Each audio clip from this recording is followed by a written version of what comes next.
Hi everybody, I'm here to report on yesterday's game at Tynecastle where Rangers drew 3 each in their final league game of the season. And it might have been a meaningless game, but it played out exactly as vital games have played out this season. It was yet another of these displays that make you wish the season was over now rather than next week.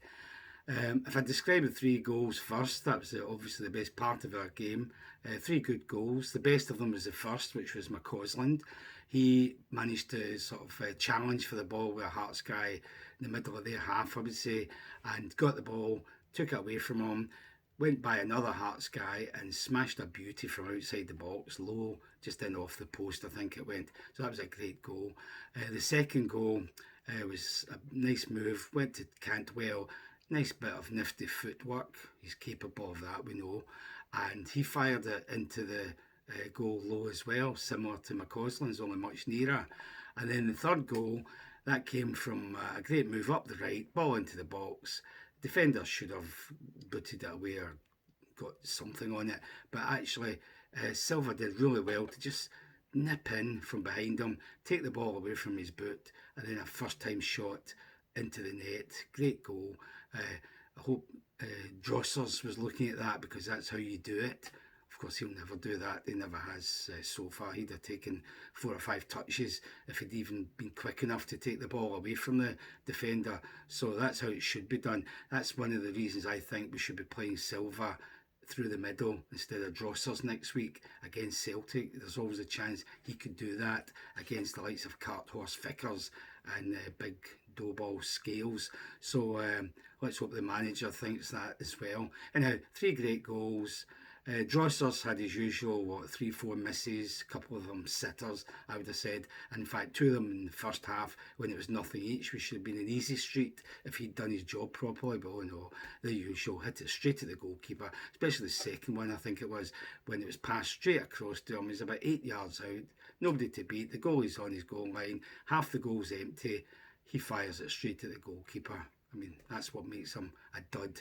So anyhow, that was the situation as far as we were concerned.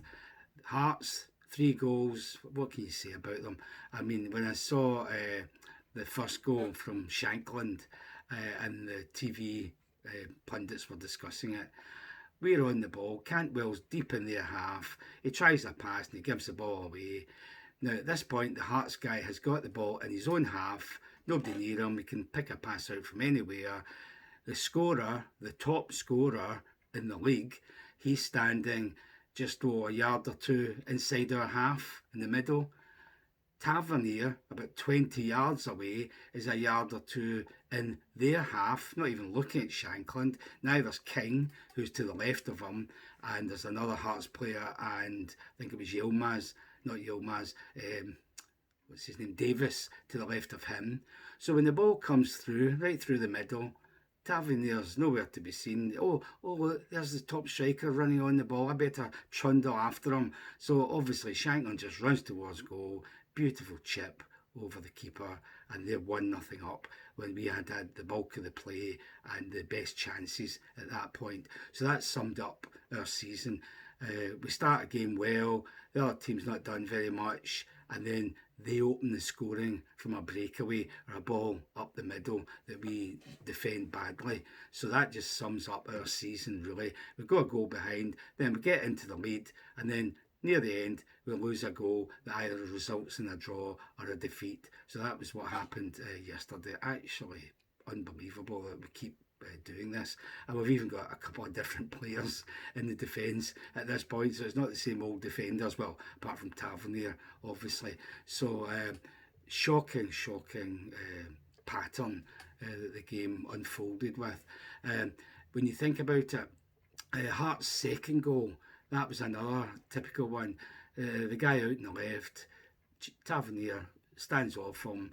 He makes a bit of space for himself, the guy, and unchallenged crosses the ball to the back post. There's a guy waiting at the back post, unmarked, just to smash it into the net. And where was our defence? Well, Yilmaz, the sub at this point, he looks round as the ball goes over him. Oh, and there's a Hearts guy, unmarked, ready to crack it into the net. exactly the same as what happened on Tuesday night, except it was King who let the cross go across the face of him, and there's the guy on mark to put it into the net. When will we learn? Does nobody analyse this? Do the coaches and does the manager not take people aside and show them these things and say, see when the ball's out in the wing, you've got to look behind you, see who's running towards you, see who's standing behind you, and make sure they don't get a free shot at goal. But no, that seems to have happened, I don't know, dozens of times this season probably. So anyhow, that was a terrible goal. And in fact, we were 3-1 up at that point, and that lasted, what, 2 or 3 minutes, and we gave them a way back into the game. Only 10 minutes to go, and we give them a momentum for the last 10 minutes by letting them score such a stupid goal. And all that was bad enough. But then in the 95th minute, you had the typical Route 1 goal, which we always succumb to. It doesn't matter if it's a dough ball team or a classy team. No, that classy team would probably do it, apart from Celtic, they would do it. But goalkeeper Zander Clark, he's got the ball in his own half, boots it up the middle, just lumps it up the middle. That's touch 1. Touch 2, King jumps up, out jumps our guys, heads it on into the box. That's touch 2. And touch 3 is a brilliant volley into the net. And that guy will never score a goal like that again. It just summed the whole thing up. 3-2 up, 95th minute, a 3-touch move, if you can call it that.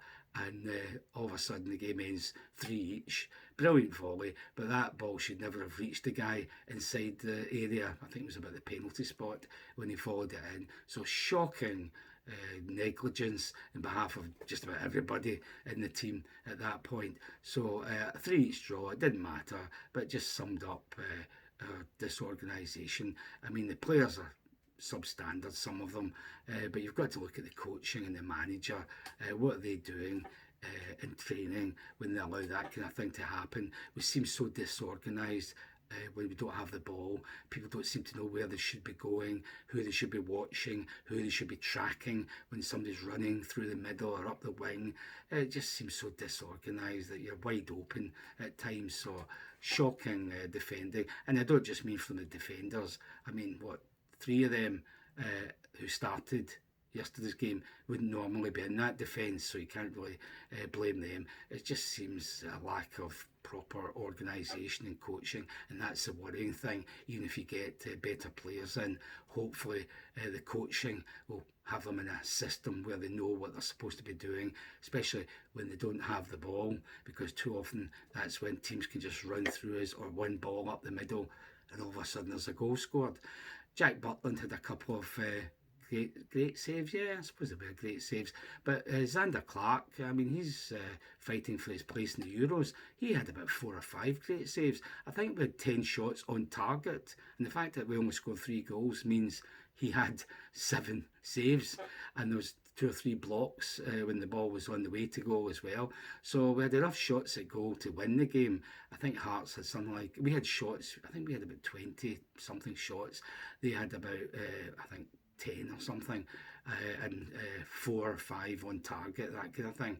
So the stats show we should have won that game, even if it's a meaningless game. But yet again, we collapse in the last 10 minutes. I mean, how bad is that when that keeps happening? So anyhow, forget all about it. What can we take from it, especially looking forward to the cup final next week? Well, I know he will play, but Drossers shouldn't be playing through the middle. He's not going to contribute to anything apart from miss 2 or 3. And if we lose the cup next week to Sunday, people will be cursing him. Whereas I've been cursing him since July, August, because he's a dud. But some people think he's actually done a good job. 22 goals. No, he's a dud. So don't even play him. But I've got a horrible feeling we will. McCausland's probably played himself into the side.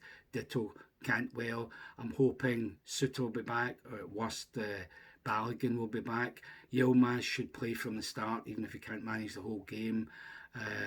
Diomande and Raskin should start. I don't want to see Lundstrom anywhere near the cup final team. Silva, because he does have the capability of doing a moment like he did yesterday, which could win a game. Obviously it didn't yesterday, but it could. So who knows? We can only hope that whoever takes the field on Saturday get inspired by the occasion and the fans and show Celtic what they can really do and win the cup and salvage something from this season of disaster.